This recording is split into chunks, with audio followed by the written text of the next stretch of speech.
So I wanted to talk a little bit about skin sensitivities and your skincare journey. Yes, this can happen at any point in your skincare journey. You could be on glutathione for years, you could be on MSM for years, and you will notice at certain times your skin will be maybe itchy, it will be dry, or you'll get like these little bumps.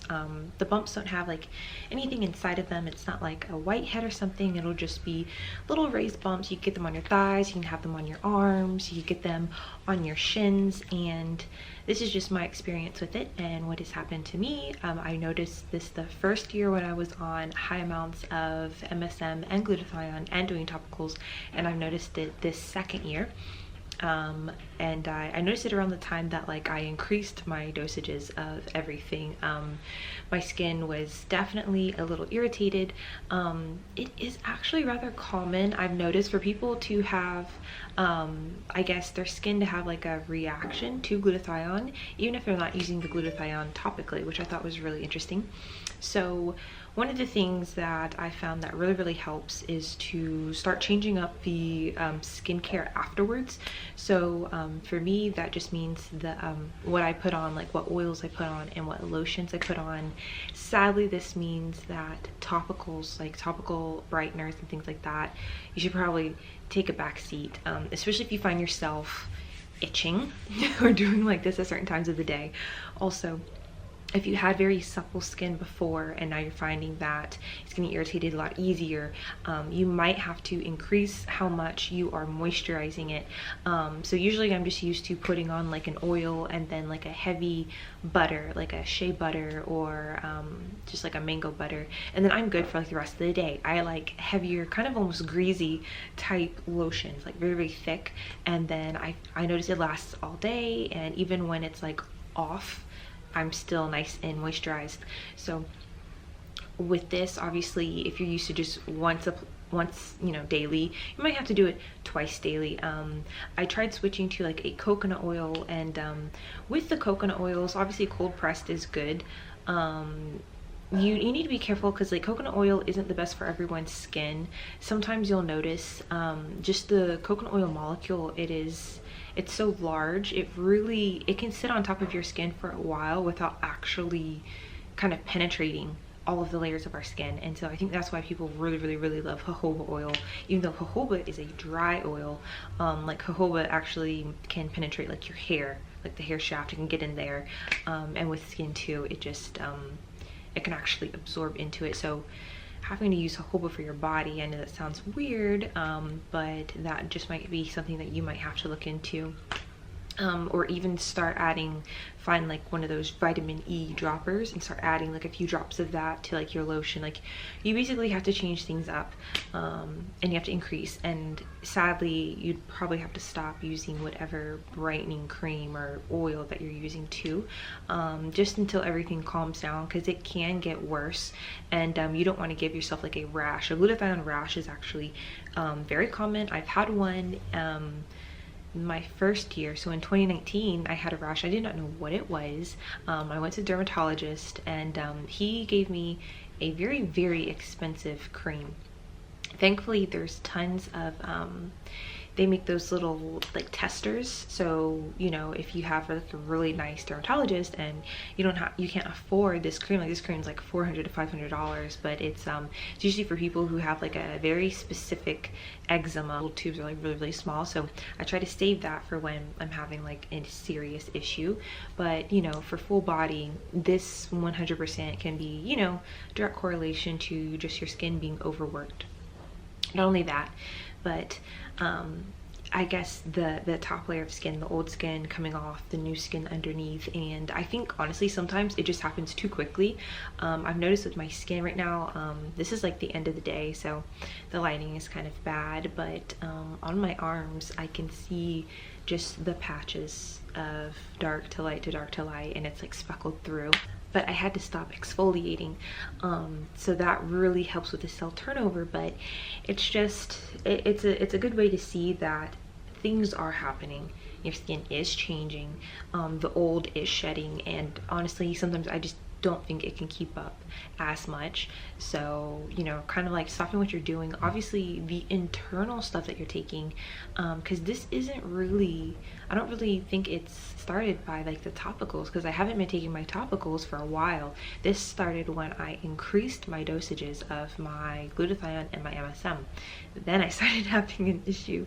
So obviously I'm not going to back off on those, but I have to figure out ways just to keep the moisture, and while this huge change is happening, you know, basically not be itching and having dried out skin all the time.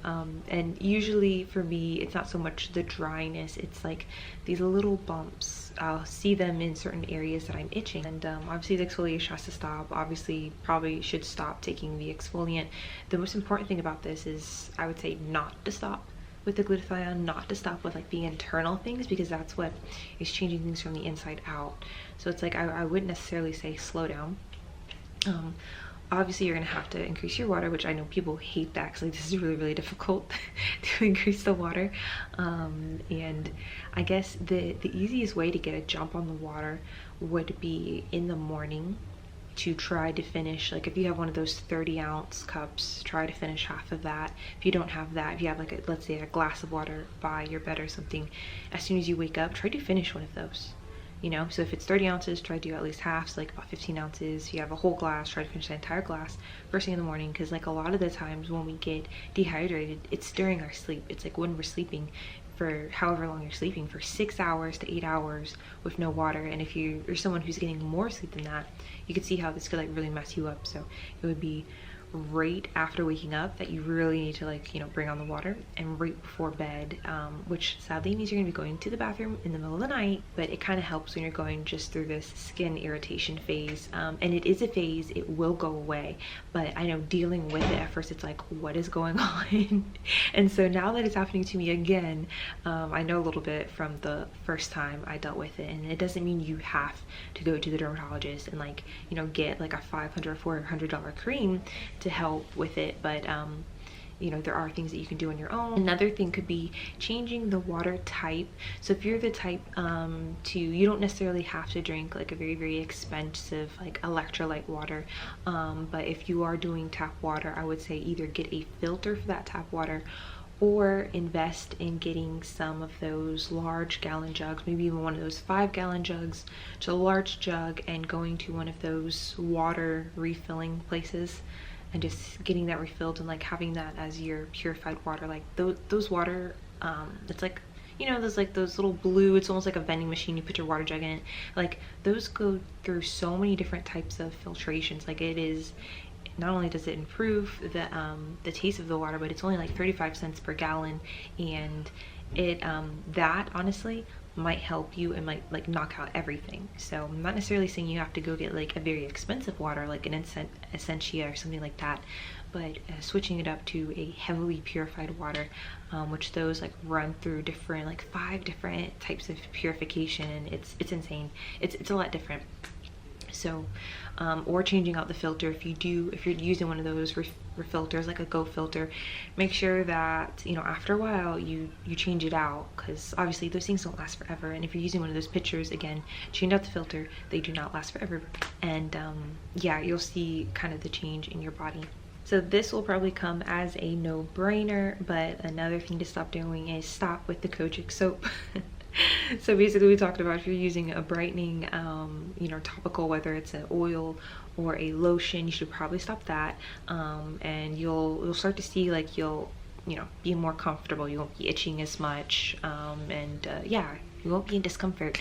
But the Kojic soap, even though you're only leaving it on for like 2 to 5 minutes in the shower, that can really flare things back up. So until you get the skin, you know, the little bumps under control or the itchiness under control, you really just need to stop the topicals.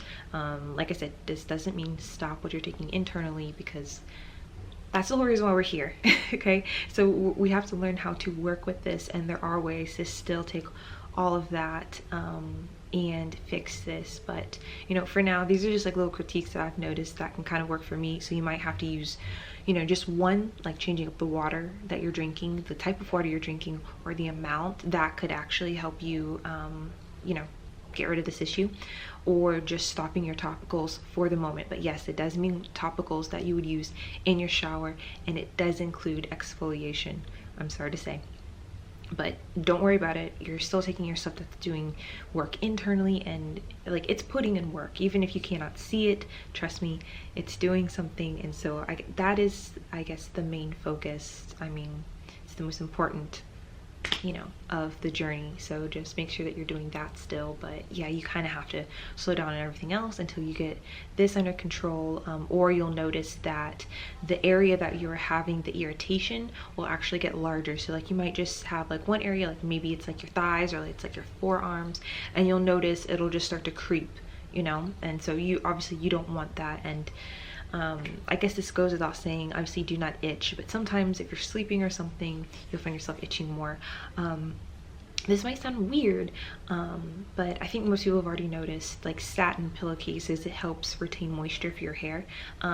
Even if you also like wear like a silk bonnet, you know, and wrap your hair, having the satin pillowcase is really, really helpful as well.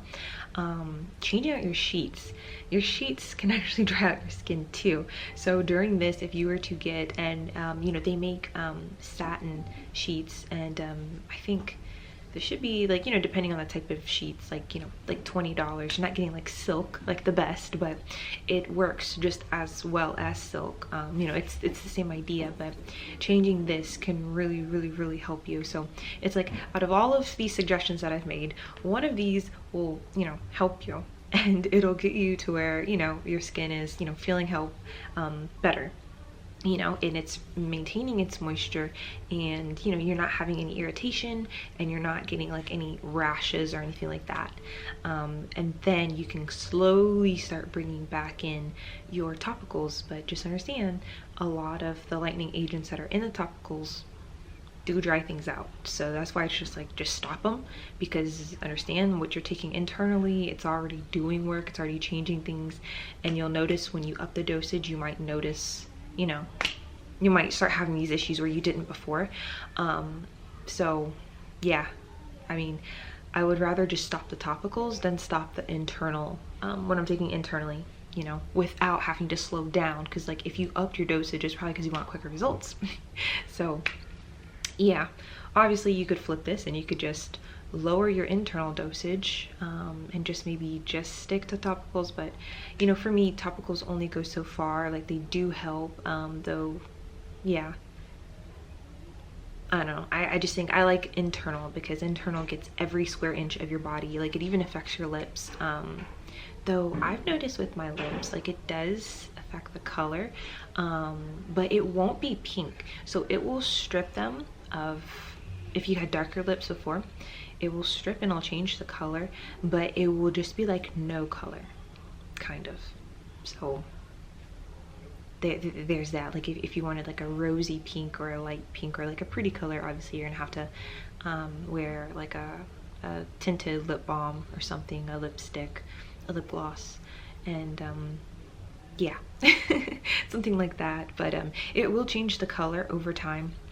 It does take a while for things like lips to change, I've noticed, and that's without topicals. Obviously, if you want to use a topical on your lips, a scrub or a mask that's going to lighten, or even an oil or a peel, you know, I haven't used a peel on my lips, but I mean, I'm assuming I can. I don't know, don't take my word for it.